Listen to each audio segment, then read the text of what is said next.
através do desenho que ele produz gibis para contar a história e lendas da região do Vale do Itajaí. Eu converso hoje com o ilustrador e publicitário Alex Guinter. O Palavra Aberta já está no ar.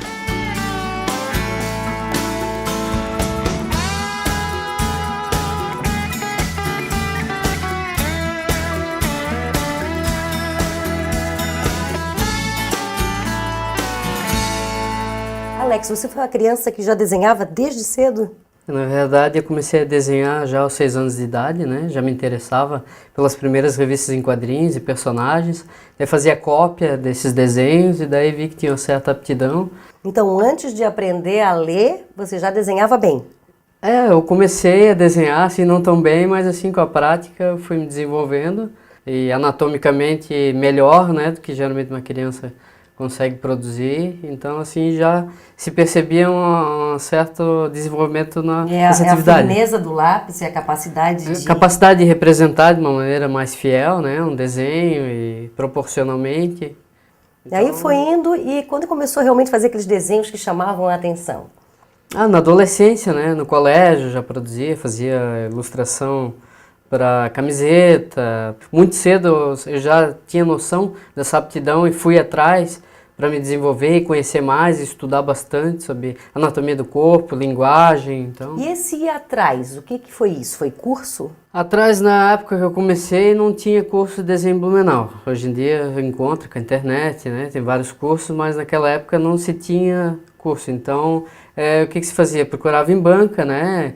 Livros como o Instituto Universal Brasileiro, tinha desenho técnico, publicitário, ou até livros importados, né, sobre anatomia, perspectiva. São disciplinas que tu tem que conhecer para tu te desenvolver como um artista. Aí o desenho te proporcionou algum ganho ao teu lado profissional? Ele foi sempre relacionado à ilustração? A ilustração, assim, o desenho me levou para o campo da publicidade, que era o único campo que eu enxergava que poderia me trazer um benefício, né? Trabalhar o que eu gosto, que é o que as pessoas procuram, né? Então, a área de publicitária, me descobri designer gráfico e publicitário, que é como eu atuo profissionalmente hoje em dia. Aí o teu curso superior foi como? Meu curso superior é em publicidade, né? E daí fiz uma pós em marketing, design gráfico. E aí em 2003 você fez o primeiro gibi. Qual foi? Esse aqui, o Desbravador? Em 2003 eu lancei esse gibi aqui, né? Essa revista em quadrinhos, que é o Desbravador, que conta a história do Dr. Blumenau, que é o fundador da nossa cidade, né? O que eu tive a ideia de produzir esse tipo de material cultural é que eu vi que tinha uma carência muito grande. Eu tinha que aproveitar essa minha habilidade que eu tenho, produzir uma história em quadrinhos, mas que conseguisse dar um retorno para a cidade, um retorno cultural, que não fosse só revertido para mim. Que tornasse numa forma acessível que as crianças lessem. Uma forma acessível, né? Ela teve distribuição gratuita para todos os colégios do Vale do Itajaí. E em seguida, nos anos seguintes, eu tive outros projetos, fui seguindo essa mesma linha. Aí foi esse, depois veio o Vale dos Imigrantes. Vale dos Imigrantes, né? Que fala sobre migração italiana no Vale do Itajaí. Contando toda a história da região. A história dos imigrantes, distribuição gratuita, sempre seguindo essa linha editorial, né? Linha de história em quadrinhos históricas. Uma forma gostosa de saber um pouco da história. Com certeza, né? Eu acho assim, é muito complicado uma criança ter acesso a um livro, se interessar por um livro, até mais hoje em dia, que tem várias formas de entretenimento, como jogos, internet.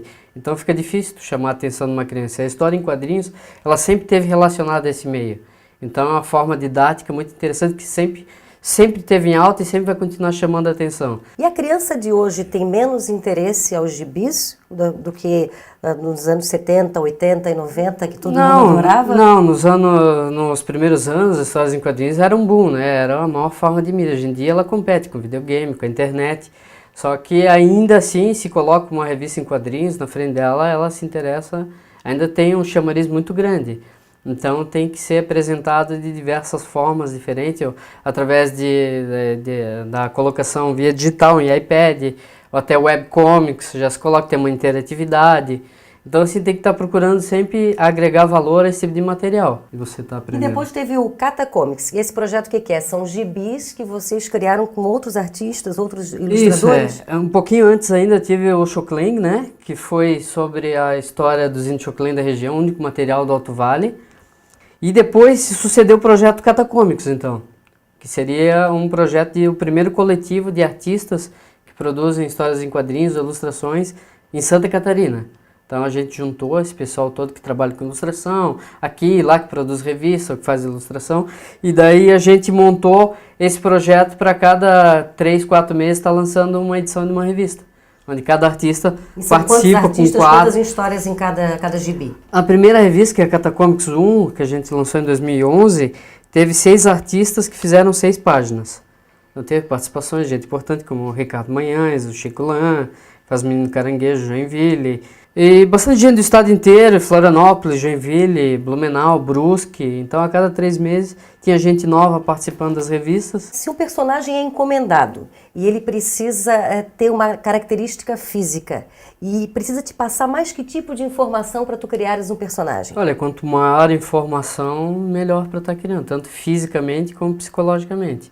Um é loiro, é moreno, é baixinho, então fisicamente como psicologicamente é importante para mim. Mas por que é importante saber a personalidade? É porque, assim, cada pessoa tem que se identificar com o personagem. Então, se um é mais tímido, faz um tipo de Faz expressão. um tipo de expressão mais tímida, o outro... Então, assim, a pessoa tem que identificar o tipo da pessoa. Não só conhecer o texto, e sim também conhecer a característica psicológica de cada um. É porque isso vai fazer agregar valor e chamar atenção para o material.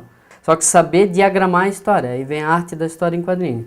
Tu saber colocar um texto de forma que tu consiga agregar, de uma forma consiga comunicar essa linguagem da arte sequencial, como no cinema. Tu poder dar um plano geral, tu fechar, tu dar um close, dependendo do que tu quer mostrar, a gente sabe que uma imagem pode falar por essa palavra. E o Alex percebe alguma evolução no seu traço, dos primeiros trabalhos já como adulto e profissional até hoje? Sim, com certeza. Quando eu comecei em 2003, eu já fazia ilustração. Fazer ilustração é uma coisa, agora história em quadrinhos entra diversas outras disciplinas. Você vai saber perspectiva, luz e sombra, como fazer enquadramento, até a minha ilustração, eu senti uma evolução assim, de um ano para o outro, porque daí você vai praticando, vai... Mas o que muda? Muda a agilidade, a expressão do personagem? Muda até o tipo, como é que tu constrói um cenário, como é que tu constrói um personagem, a anatomia, a expressão, o tipo de sombra que tu faz. Então todas as disciplinas a gente vai aperfeiçoando com o tempo, conforme vai se conhecendo técnicas mais apuradas de fazer um trabalho melhor. E para desenvolver um personagem, como é que faz? Um desenho? Pega uma folha, um lápis especial, o que tu usa? Não, o personagem não tem mistério nenhum, é folha, lápis mesmo, às vezes uso um lápis azul que não passa no scanner, né? Para não poupar esse trabalho, como página na revista quadrinho é muito trabalhado, fica um dia inteiro numa página, daí é interessante às vezes usar um lápis azul que não passa no scanner, aí passo uma tinta nanquim com pena ou a caneta mesmo. E para começar desenhar um rosto, começa pelo nariz? A gente sempre fala que o pessoal fala pelo olho. Sim, não, a gente utiliza como formas de construção, né? Faz uma bola, daí faz o corpo, pode utilizar bolas ou quadrados e tal para tu. O importante é tu manter a estrutura anatômica. Faz um desenho para eu ver como é que é? Claro, posso então vamos fazer. Claro, com certeza. Então aqui, ó, é como um personagem, né? A primeira coisa a se fazer. Esse é um personagem que já existe? Não, existe na minha cabeça agora. Ah, tá. Daí eu começo pelo tronco, eu marco as medidas, né? Começo pelo tronco, aí o quadril, as pernas, você vai riscando, tem gente que risca, que já faz de cabeça. Alguns, vai apagar? Vai apagar? Alguns vão riscando, porque depois você vai passar aqui nessa parte aqui, ó, desse contorno preto, seria a arte final que se chama.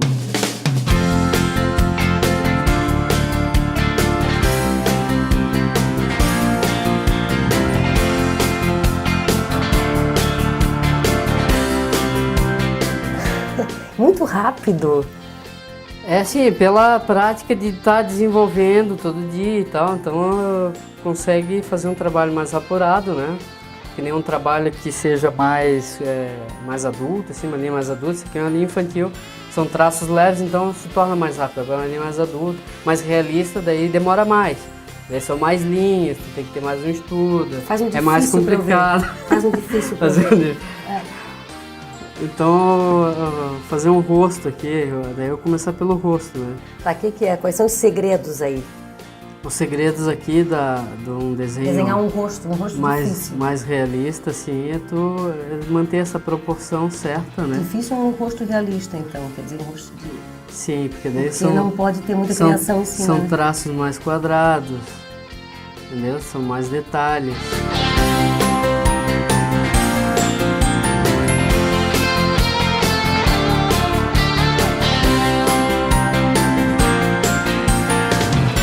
Já aparecendo nas horas livres, tu vai entrando em concurso e já existindo curso, o que existe Olha, no Brasil relacionado a isso? Como eu trabalho como empreendedor individual, né, eu trabalho como freelancer, fazendo essa prestação de serviço, tem muitas horas que eu estou muito cheio de serviço, mas tem horas também que eu não tenho nada para fazer. Bem dizer assim, meus serviços acabaram, daí eu uso esse tempo livre ou para estar estudando, ou para estar fazendo novas peças gráficas, né, para o meu site, que é minha porta de entrada, para estar entrando em contato, ou participando de editais, de concursos, né. E que editais são esses? Eu já participei do Cal Parade, né, em 2011, que eu fui selecionado com a Vaca da Cerveja, Cal Beer.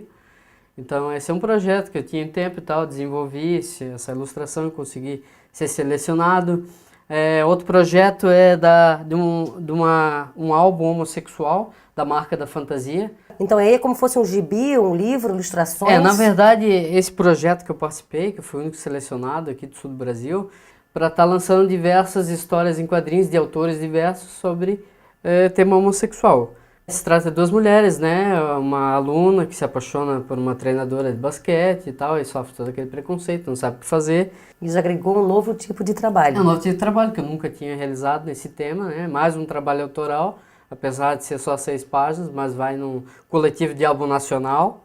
E esse projeto agora, esse projeto que estás fazendo agora em 2013, vai continuar aqui os Joias? Isso aí, para 2013 daí vai ter a continuação, isso aqui é o Joias para o Führer, né? Que seria os dois... O que é Führer? Führer é líder em alemão. É como os nazistas se dirigiam a Adolf Hitler, né? Sim. Que seria o grande Führer.